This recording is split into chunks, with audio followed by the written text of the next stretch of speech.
টাঙ্গাইলের নাগরপুর চৌধুরী বাড়ি মন্দিরে চলছে শারদীয় দুর্গোৎসবের পূজা অর্চনা, উলুধ্বনি ও ঢাকের বাজনা।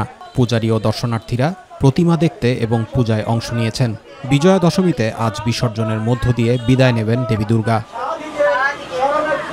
পূজারীরা জানান তারা ৫৫ বছর ধরে এখানে পূজা করছেন। পাশে মসজিদ ও মন্দির, এতে তাদের কোনো সমস্যা হয় না। আরও জানা যায়, মুসলিম ধর্মের মানুষ তাদের সর্বোচ্চ সহযোগিতা করে। নির্ধারিত সময়ের মধ্যে আজান শুরু হওয়ার আগেই ঢাকঢোল, মাইক ও বক্সের বাজনা বন্ধ করে দেওয়া হয়। নামাজ শেষ হওয়ার কিছুক্ষণ পর আবার বেজে ওঠে মন্দিরের ঢাকঢোলের বাজনা। যখন আপনাদের আজান হয় তখন তাদের সম্মান করে আমাদের এখানে বন্ধ রাখা তাদের কার্যক্রম শুরু হয়।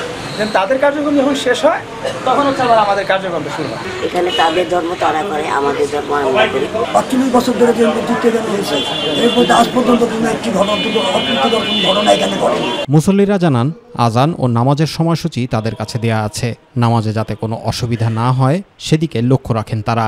নামাজের সময় মুসল্লিরা নামাজ পড়ছে, এখানে হিন্দু ভাইদের পূজার সময় তারা পূজা চলছে, এক অপরের সাথে কোনো ভেদাভেদ নাই। এদের সাথে আমাদের এ ব্যাপারে কোনো সময় কোনো রকম ঝগড়া বিবাদ বা কোনো রকম কথা কাটাকাটি হয় নাই। এখানে শান্তিপূর্ণভাবে সকলের ধর্ম পালন করতে পারে। বাংলাদেশ একটি সাম্প্রদায়িক সম্প্রীতির দেশ। এর একটা উজ্জ্বল দৃষ্টান্ত এই চৌধুরী বাড়ি। বিগত বছরের মতো এবছর সুষ্ঠু ও শান্তিপূর্ণভাবে পূজা উদযাপিত হচ্ছে বলে জানান টাঙ্গাইল পুলিশ সুপার। আমরা সবাই মিলেমিশে হিন্দু, বৌদ্ধ, খ্রিস্টান সকলেই এই উৎসবটিকে সার্বজনীন প্রাণের উৎসব হিসাবে যাতে সুন্দরভাবে প্রতিপালিত হতে পারে, এজন্য কিন্তু আমরা সবাই একটা লক্ষ্য এবং উদ্দেশ্য নিয়ে কাজ করছি। এই চৌধুরী বাড়িতে ৯২ বছর আগে বাংলা ১৩৩৯ সালে ওঝা ঠাকুর ও হরনাথ স্মৃতি কেন্দ্রীয় দুর্গা মন্দির প্রতিষ্ঠিত করে শ্রী পরেশচন্দ্র ও শৈলেশচন্দ্র দাসও। তারপর একই আঙিনায় নির্মাণ করা হয় নাগরপুর চৌধুরী বাড়ি কেন্দ্রীয় জামে মসজিদ। জুবায়ের রহমান, মাই টিভি নিউজ।